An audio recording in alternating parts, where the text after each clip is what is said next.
చేసుకుందామండి. సర్వోన్నతుడైన యేసయ్యా నీకే స్తోత్రాలు. ఉదయకాలం మరొకసారి నీ సన్నిధిలో కూడి ప్రార్థించడానికి నువ్వు ఇచ్చిన మహాకృపను బట్టి స్థుతిస్తున్నాం, ఘనపరుస్తున్నాం. ఇవి ప్రార్థనలు ఏకీభవించిన, అలాగే ఈ రోజున వాక్యం చదువుకుని చుండగా వాక్యం వింటున్న వారిని, ప్రార్థనలో ఏకీభవించిన ప్రతి ఒక్కరినే ప్రభు నీవే దీవించండి, ఆశీర్వదించండి. ఈరోజు చెప్పుచున్న ప్రతి మాట వినిచున్న ప్రతి ఒక్కరికి దీవెనకరంగా ఆశీర్వాదకరంగా మార్చమని యేసయ్య నామములో అడుగుచున్నాం మా పరమ తండ్రి, ఆమేన్. దేవుని పరిశుద్ధ నామానికి వందనాలు. ఈరోజు మరలా ఉదయకాలం ఇలాగా ప్రార్థించడానికి, వాక్యాన్ని ధ్యానించడానికి దేవుడు చూపిన మహాకృపను బట్టి నేను ప్రభుని స్తుతిస్తున్నాం, ఘనపరుస్తున్నాం. అలాగనే ప్రతిరోజు ఇలాగ దేవుని మాటలు వింటున్న మీ అందరికీ కూడా యేసయ్య నామములో ప్రత్యేకమైన వందనాలు తెలియజేస్తున్నాం. దేవుడు నిశ్చయముగా ప్రతిరోజు ధ్యానిస్తున్న వాక్యాన్ని వింటున్న ప్రతి ఒక్కరిని నా దేవుడు నిశ్చయముగా దీవించి ఆశీర్వదించును గాక.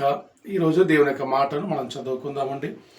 లోకాసు వార్త 21వ అధ్యాయం 28వ వచనంలో మనం చదివినట్లయితే, మీరు భయపడకండి, ధైర్యం తెచ్చుకొని మీ తలలు ఎత్తుకోండి, మీకు విమోచన విడుదల సమీపించుచున్నదని దేవుని యొక్క వాక్యం మనకి వ్రాయబడింది. పిల్లరా, మనం ఎన్నో సమస్యల చేత, ఎన్నో ఇబ్బందుల చేత, ఎన్నో అవమానాల చేత తలదించుకొని విడుదల లేని పరిస్థితిలో, విమోచన లేని పరిస్థితిలో చాలామంది మనం జీవిస్తున్నాం పిల్లలు. అయితే మనం ఆరాధిస్తున్న దేవుడు ఎవరంటే పిల్లలు ధైర్యాన్ని అనుగ్రహించే దేవుడు.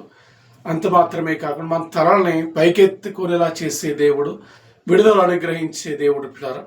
ఈరోజు ఈ వాక్యంలో ప్రాముఖ్యంగా ఉన్నమాట, మీ తలలు ఎత్తుకోండి. ఎన్నో సమస్యలు, ఎన్నో అవమానాలు, అప్పుల బాధలు, అనారోగ్య పరిస్థితులు, ప్రతికూలమైన పరిస్థితులను బట్టి మనం తలదించుకునే పరిస్థితులు ఎన్నో అనుదినం మనకి ఎన్నో ఎదురవుతున్నాయి పిల్లలు. ఎంతోమంది తలదించుకునే పరిస్థితులు, వారి యొక్క జీవితాలు కొనసాగించే పరిస్థితుల్లో చాలామంది కుటుంబాలు ఉన్నాయి. అయితే ఈరోజు దేవుని వాక్యం చెప్తుంది, మీరు ధైర్యముగా ఉండండి, తల ఎత్తుకోండి, మీకు విడుదల సమీపించుతున్నదని దేవుని వాక్యం మనకి జ్ఞాపకం చేస్తున్న పిల్లలు. ఈరోజు ఈ యొక్క దేవుని మాటలు వింటున్న మీరందరూ ఎవరైనా ఈ పరిస్థితిలో ఉంటే, ధైర్యం లేక భయంకరమైన పరిస్థితిలో ప్రతిదినం భయం చేత జీవిస్తూ ఉంటే, తలదించుకునే పరిస్థితిలో మనం ఉంటే, దేవుడు నిశ్చయముగా ఈరోజు తన వాక్కు ద్వారా మనందరినీ బలపరిచి, తన మాట ద్వారా మనకి ధైర్యాన్ని అనుగ్రహించి తల ఎత్తుకునేవాడిగా చేయను గాక. అంత మాత్రమే కాదు, విడుదల అనుగ్రహించును గాక. నిశ్చయంగా దేవుడు కార్యాలు జరిగిస్తాడు.